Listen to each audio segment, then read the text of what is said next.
Hello दोस्तों, welcome to Tryst with Law. We all made a tryst with law sometime in our lives and that's why we are here. दोस्तों, let's discuss this case on Mens Ria, State of Maharashtra versus MS George.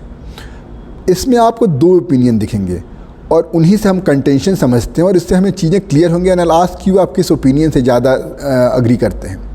तो let's start with the opinion, जो कि सबसे पहला opinion जिसमें इसको equity कर दिया गया, जस्टिस के सुब्बा राव का. तो इसमें इनका ये कहना था कि कॉमन लॉ में जनरली आप मेंस रिया बनाते हो कल्पेबिलिटी के लिए.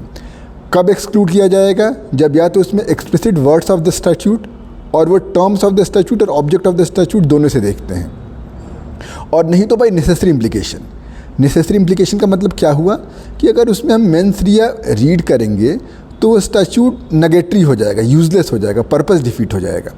इसमें एग्जांपल दिया Indo China steam navigation company limited का, के सुब्बा राव ने उसका वो दिया प्रेसिडेंट दिया कि अगर उसमें मेंस रिया इंक्लूड करते हो, स्मगलिंग से रिलेटेड केस था, तो वो नेगेटरी हो जाता.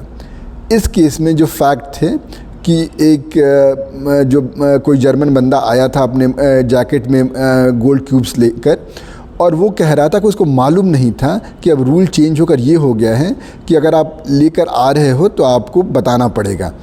पहले रूल ये था कि अगर आप इंडिया में रुक नहीं रहे हो, बाहर नहीं आ रहे हो उससे, तो फिर आप आ सकते थे. तो उनका ये कहना था कि अगर हम इसमें मेंस रिया रीड करेंगे तो नेगेटरी नहीं होगा.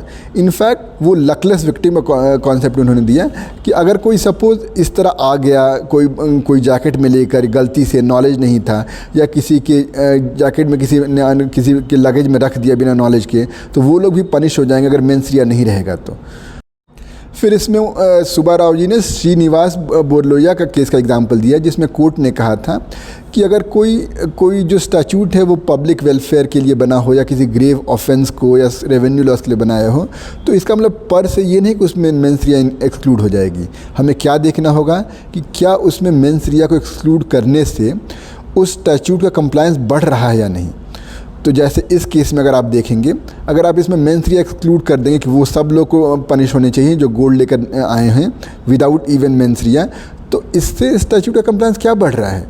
कोई इससे तो बढ़ नहीं रहा, क्योंकि there is nothing in that person hand. Suppose मैं जर्मनी से कुछ गोल्ड लेकर आ गया, मुझे मालूम नहीं था कि यहाँ पे लॉ ऐसा बन गया कि लाना ही मना है, या किसी ने मेरे बैग में डाल दिया, तो अगर आप मुझे कन्विक्ट करेंगे तो उससे कुछ इसका कंप्लायंस तो बढ़ेगा नहीं.